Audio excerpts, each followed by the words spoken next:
कर भी बेटी ढेबरा शादी करके लान ले छोटकी से बड़ी सामान लेके लाए और ससुया घर बस ना निकाले। ठीक है बोल इसी तरह से तू सामान लेके आली बेटी तेरा घर से ना निकालबो।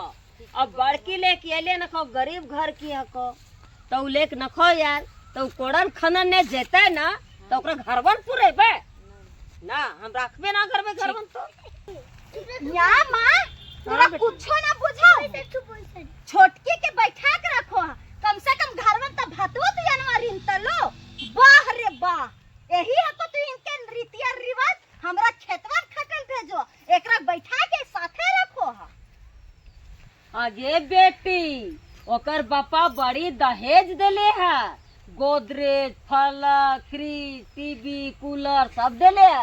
अब तोर बापा कुछ देले न खाता कमेबे न था घर बन पुरता है। हाँ कमेबे न था हमरा अलग कर दा हम ना जाने ये हड़िया हमरा अलग कर दा।